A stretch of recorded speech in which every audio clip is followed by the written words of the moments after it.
There are lots of words that come to mind when I think about the Iowa caucuses. Most of them I don't even want to say in front of a camera. Let's just say it was a mess. You got to know by now, we don't have a winner in the Hawkeye state. Nobody knows the results. People are spinning, but the Iowa Democratic Party says they have a coding issue. They say their app failed, but it wasn't a hack, and they have paper backups. I think those are those scraps of loose leaf paper you may have seen on television last night. Again, let's just say the whole thing's a mess. We're going to sort through the whole thing with Julia Manchester and how it might impact the rest of the Democratic primary race. Then tonight, President Donald Trump addresses the country in the State of the Union address. Finally, the deadly coronavirus continues to spread. I'm Jamal Simmons. Here's why you should care.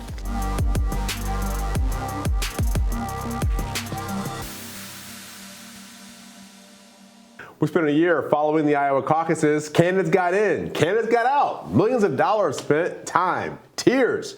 And every minute, the Iowa Democratic Party can't tell us the results. The results matter less and less of the Iowa caucuses. People are figuratively and literally moving on to New Hampshire, then to Nevada and South Carolina. Here to discuss all this is the Hill's political reporter, Julia Manchester. Now, Julia, you were up paying attention to all this mishigash, as my friends in the Jewish community would say. Yeah. What is going on in Iowa? Well, that's what we're all asking this morning. You know, I think right now the candidates are supposed to join in on a call with the Iowa Democratic Party. So we will hopefully get a readout from that at one point. But really, no one knows what's going on. And what you're seeing is that a number of the candidates, like Pete Buttigieg, namely, are really trying to change the narrative in their favor. Buttigieg has essentially declared victory without actually seeing the results. Now, he and the Sanders campaign, the Klobuchar campaign, have released their own internal results, but we haven't seen the official results. Meanwhile, you have Joe Biden very much sending a very pointed letter to the Iowa Democratic Party, criticizing this process and such. So it's a very big mess in Iowa, but these candidates realize that they need to move on to New Hampshire, which holds its primary a week from today. All right, so you mentioned the Buttigieg victory speech, which was very interesting to watch while everybody else was sort of trying to understand what was happening. He just declared victory, which was probably smart because he was on television. You know who else was smart? Amy Klobuchar. Absolutely. Who gave the first speech. People carried the entire thing. She was so great.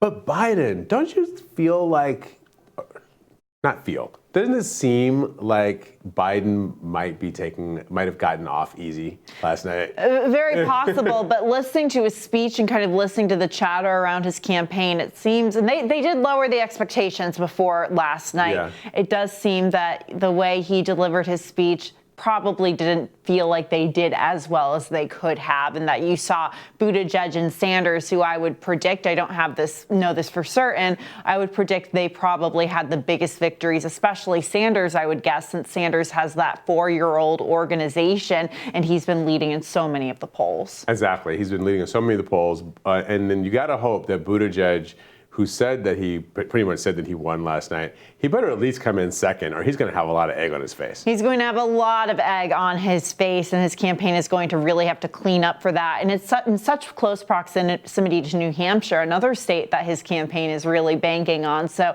they must, I would imagine they're pretty sure that they did well. However, if they didn't, that's going to be major damage control for them. Okay, so what about Iowa? Do you think Iowa's going to have a chance to do this again? Or are people so upset between the Des Moines Register poll that got messed up last weekend and then the actual caucus results that get messed up?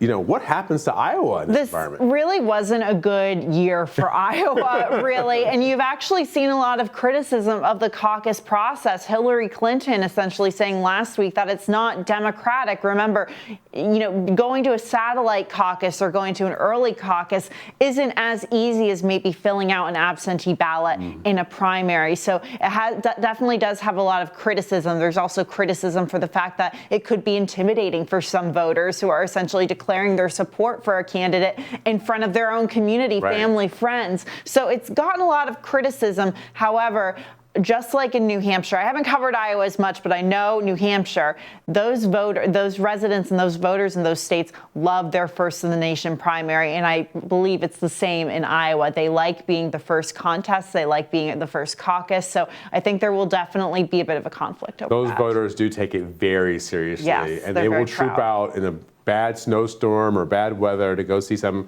member of Congress nobody ever heard of just to figure out if that man or woman has the stuff. Absolutely. One more thing. Will the results of Iowa matter if we don't?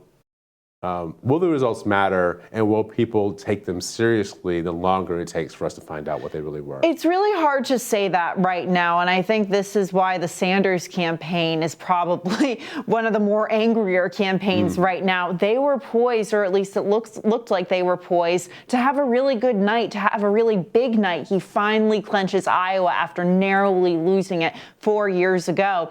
And now, you have Pete Buttigieg and even Amy Klobuchar kind of changing the narrative in all of this and gaining their momentum. Pete Buttigieg was on all of the morning shows this morning, very much pushing his message ahead of New Hampshire. They're all hitting the ground running. I think, though, Sanders will have somewhat of an advantage because he is doing his annual response to the President Trump State of the Union speech from New Hampshire, so I think that could help him. However, it's kind of hard to tell whether the results, who they're going to benefit at this point. I just think the Iowa Democratic Party is really the loser in all I know of you this. spent some time looking at the money candidates had. How much money does Joe Biden have, and what does that mean for his campaign? Joe Biden had the least amount of money out of the top 4 contenders. He had $8.9 million cash on hand at the end of last year. Not nearly as much as Bernie Sanders or Elizabeth Warren or Pete Buttigieg, and I think that shows maybe a weakness in his fundraising apparatus. But talking to officials from his campaign and sources around his campaign, they say he's running a slow and steady race. They point to the polls and the fact that he has been consistent. However, Bernie Sanders has also been very consistent, and he's only gone up. All right. Julie Manchester, thanks for joining us. Thanks, Jamal.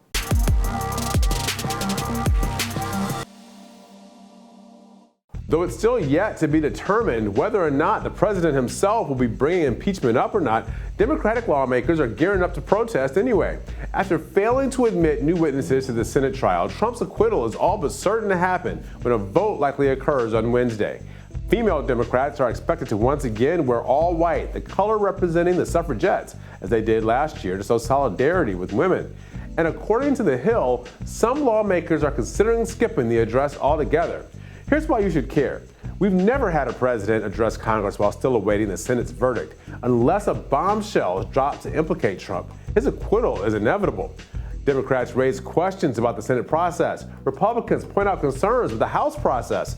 Whatever else, Donald Trump is an impeached president standing for re-election. We're all in uncharted territory now.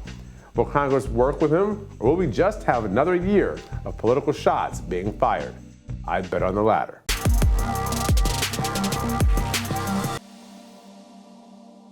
While health experts are trying to stay positive because of the steady rise and recoveries of the coronavirus, the amount of new infections also continues to increase. The death toll in China now exceeds that of the SARS outbreak in 2002 and 2003. A new hospital opened on Monday, but only patients who've been already diagnosed and transferred from other hospitals are being allowed in. Chinese stocks dropped as the virus continues to sweep the country, and Chinese officials are trying to reassure their nation that they have enough food and medical supplies. The public's concern for rising food prices in China wasn't present even before the virus outbreak, but now Chinese officials are actively guaranteeing food will get to the people. Here's why you should care about all this. A woman in New York City's Bellevue Hospital Center may have the coronavirus, and on Sunday, there were 2 more possible cases reported. This now brings the total number of cases in the U.S. to 11. China is criticizing America's response to the virus. Hu Chunying, a foreign ministry spokeswoman, said that America has created fear rather than working together to stop the spread.